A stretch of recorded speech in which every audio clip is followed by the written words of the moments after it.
Welcome to this tutorial on statistics and probability. Today, we are going to break down the concept of one-way ANOVA. This is a powerful statistical tool used to compare groups, and by the end of this video, you will understand exactly how the F-test works for comparing multiple group means. First, let's define what this is. ANOVA stands for Analysis of Variance. It is a statistical test used to determine if there are any statistically significant differences between the means of three or more independent groups.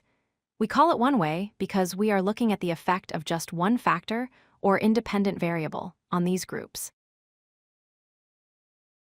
Why do we need this? Imagine a scenario where we want to compare test scores from three different classes: Class A, Class B, and Class C. Each class was taught using a different method. We want to know if one method is better than the others. You might think, why not just compare them in pairs using t-tests?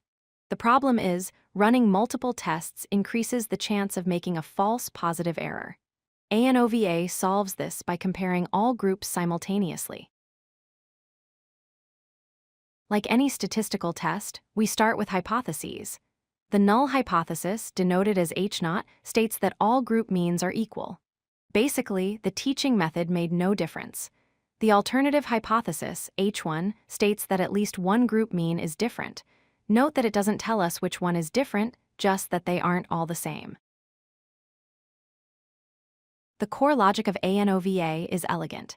It takes the total variation in the data and splits it into two parts. First, the variation between groups, which represents the signal or the effect of our factor. And second, the variation within groups, which represents the noise or random error. The equation is simple. Sum of squares total equals sum of squares between plus sum of squares within.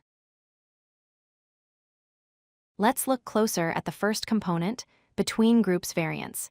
This measures how far the average of each group is from the overall grand mean. If the groups are very different from each other, this number will be large. This is our signal. We want this to be big if we are looking for a significant difference. The second component is within groups variance. This measures how spread out the data is inside each individual group. Since all students in Class A got the same teaching method, any differences in their scores are just due to random factors or individual differences. This is our noise.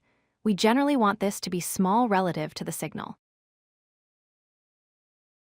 Now we combine them to calculate the F-statistic.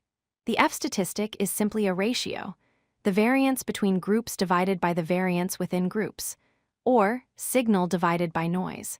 If the top number is much bigger than the bottom number, we get a large F value, which suggests that the differences we see are real and not just luck. Once we calculate our F value, we compare it to a critical value on the F distribution. The F distribution is skewed to the right. If our calculated F value falls in the shaded rejection region to the right, it means the result is significant. The probability of getting a value this extreme by chance is our p-value. If the p-value is low, we reject the null hypothesis. To summarize, use one-way ANOVA when you have three or more groups.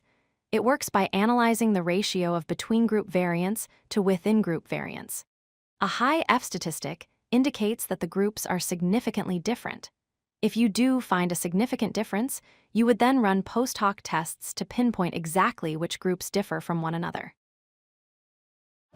If you like this video, hit that like button and don't forget to subscribe. Visit codelucky.com for more such useful content.